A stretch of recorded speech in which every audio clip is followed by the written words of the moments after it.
আর 12টার বুলেটিনের শুরুতেই আপনাদেরকে বলেছিলাম যে রাজ্য রাজনীতি একেবারে গরম, হাওয়া গরম, ভুতুড়ে ভোটার নিয়ে জোর শোরগোল, দিকে দিকে ভুরি ভুরি অভিযোগ সামনে আসছে। আর এই মুহূর্তে আমরা নজর রাখবো আলিপুরদুয়ারের দিকে, কারণ আলিপুরদুয়ার সেখানেও কিন্তু ভুতুড়ে ভোটারের অভিযোগ, সেখানেও কিন্তু ভিন রাজ্যের বাসিন্দার নাম এপিকে, আর তাই নিয়েই শুরু হয়েছে জোর শোরগোল। আলিপুরদুয়ার 9 নম্বর ওয়ার্ড, সেখানে 198 নম্বর পার্টে একাধিক ভূত রয়েছেন। কিভাবে প্রকাশ্যে এলেন এতগুলো ভূতের নাম? প্রতিনিধি রাজকুমার এই মুহূর্তে আমাদের সঙ্গে রয়েছেন, সরাসরি রাজকুমারের থেকে একবার জানবো। রাজকুমার, আলিপুরদুয়ারে একাধিক ভুতুড়ে ভোটার কিভাবে প্রকাশ্যে এলো এত নাম? হ্যাঁ দেখো প্রিয়াঙ্কা, একেবারে একাধিক নাম, ভুতুড়ে নাম কিন্তু প্রকাশ্যে এসছে। সেটা হচ্ছে যে রাজ্য তৃণমূল কংগ্রেসের সম্পাদক মৃদুল গোস্বামী, তার নেতৃত্বে যখন আলিপুরদুয়ার শহরে এই ভোটার তালিকায় স্ক্রুটিনি করতে বের হয় তৃণমূল কংগ্রেসের নেতা কর্মীরা, সেই সময় কিন্তু এই ভুতুড়ে নামগুলো উঠে আসে। এবং আলিপুরদুয়ার পুরসভার যে 9 নম্বর ওয়ার্ডের যেমনটা তুমি বললে, 198 নম্বর পার্টে দুটো বাড়িতে স্ক্রুটিনি করার পরেই একেবারে একাধিক ভুতুড়ে ভোটারের নাম পাওয়া গেছে বলে অভিযোগ করেছে তৃণমূল কংগ্রেস। এবং তৃণমূল কংগ্রেসের আরও অভিযোগ যে ভোটার তালিকায় যে সমস্ত নাম জলজল করছে তাদের বাস্তবে এখানে কোনো অস্তিত্বই নেই। এমনকি তৃণমূল কংগ্রেস এটাও জানিয়েছে, তারা খোঁজ নিয়ে দেখেছে যে অসমের গোলকগঞ্জের বাসিন্দা, সেখানে তার ভোটার তালিকায় নাম রয়েছে, সেই ব্যক্তির নাম রয়েছে এই পার্টে।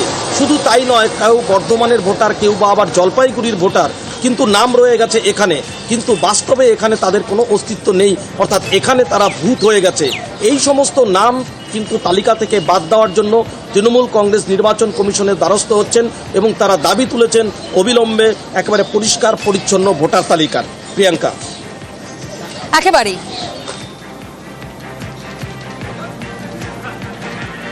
আলিপুরদুয়ার 9 নম্বর ওয়ার্ডে ভোটার লিস্টের যে কারচুপি এবং ভুতুড়ে ভোটারের যে অস্তিত্ব আছে সেটা নিয়ে আমরা স্কুটিতে বেরিয়েছি। দুটো পেয়েছি এইটুক সময়ে। 963 নম্বরে একজনের নাম আছে, তার নাম হলো সাবিত্রী সাহা, কিন্তু তিনি এখানে থাকেন না। আমরা শুনেছি তিনি আসামে গোলকগঞ্জে আছে, সেখানেও তার নাম আছে।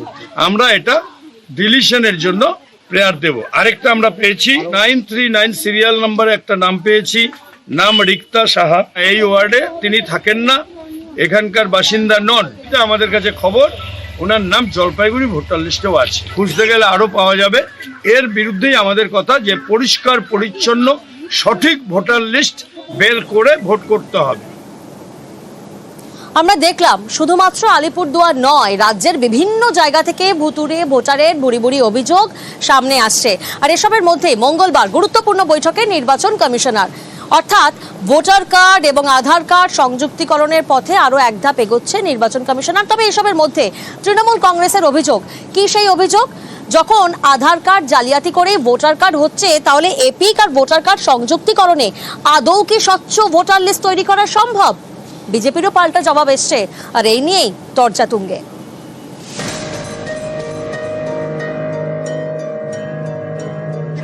ভোটার তালিকায় কারচুপির অভিযোগ, এ নিয়ে সরব বিরোধীরা। দফায় দফায় উত্তাল হয়েছে সংসদ, দুই কক্ষে বিরোধীরা সুর চড়িয়েছেন। জাতীয় নির্বাচন কমিশনের দপ্তরে নালিশও জানিয়েছে তৃণমূল। পশ্চিমবঙ্গে বাড়ি বাড়ি গিয়ে ভোটার লিস্ট যাচাই করছে ঘাসফুল শিবির। এই পরিস্থিতিতে এপিক এবং আধার সংযুক্তিকরণের পথে আরও এগোচ্ছে নির্বাচন কমিশন। মঙ্গলবার এ নিয়ে সংশ্লিষ্ট আধিকারিকদের সঙ্গে বৈঠক করবেন নির্বাচন কমিশনার। অনেক আগেই এপিক আধার সংযুক্তিকরণে আপত্তি তৃণমূলের। গত 11 মার্চ কমিশনে এ নিয়ে নিজেদের অবস্থান জানায়। তৃণমূলের অভিযোগ, অনেক জায়গায় আধার জালিয়াতি করে ভুয়ো ভোটার কার্ড তৈরি হয়েছে। ফলে এপিক আধার সংযুক্তিকরণ হলে ভোটার লিস্ট কিভাবে স্বচ্ছ হবে? নিয়ম অনুযায়ী নির্বাচন কমিশনের দায়িত্ব প্রত্যেকটা মানুষকে ভোটের অধিকার দিতে হবে এবং ভোটাররা তাকে নির্দিষ্টভাবে ভোটের অধিকার পাবেন। সেই ভোটার লিস্ট নির্ভুল হতে হবে। সেই কাজ অমিত শাহ করেছেন একটা ঘোটালা করে ইলেকশন কমিশনকে সঙ্গে নিয়ে। ইলেকশন কমিশনকে সেই সাপ মুক্তি করতে হবে, নিজেকে প্রমাণ করতে হবে যে তারা নিরপেক্ষ সংস্থা। সারা ভারতবর্ষে যত আধার কার্ড ধরা পড়েছে, তদন্তের পরে তারা পুলিশের কাছে স্বীকার করেছে তারা এই কার্ড সংগ্রহ করেছে বারাসাত এবং মধ্যমগ্রাম অঞ্চল থেকে। 80% জাল নোট এসছে মালদা কালিয়াচক থেকে। আমরা তো চাই ভেজাল মুক্ত। ওই আধার কার্ড নিয়ে যখন গল্প হবে তখনই ভেজাল ভোটার বাইরে চলে যাবে। এর জন্য আতঙ্কিত তারা। ইউনিক আইডি আধার কার্ডের সাথে যদি যোগ হয়, তাতে যদি শুদ্ধিকরণ হয় তাতে ওয়েলকাম। এই আধার কার্ডের সঙ্গে যদি আপনার জল মেশানো আগেই থাকে, তারপর আপনি আধার কার্ড যোগ করছেন, তাহলে তো শুদ্ধিকরণ হলো না। আবার মানুষকে কি আইনে বার করাবেন? নিউজ 18 বাংলা।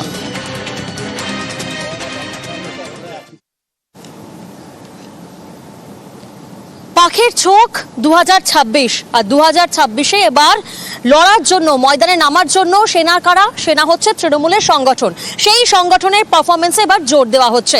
ভার্চুয়াল বৈঠক করেন অভিষেক বন্দ্যোপাধ্যায়। সেই বৈঠকে নির্দেশ দিয়েছেন রদবদল হয়েছে সংগঠনের একাধিক জেলায়। শুধুমাত্র রদবদল নয়, ভুতুড়ে ভোটার নিয়েও তৎপর হতে নির্দেশ দিয়েছেন তৃণমূলের সর্বভারতীয় সাধারণ সম্পাদক।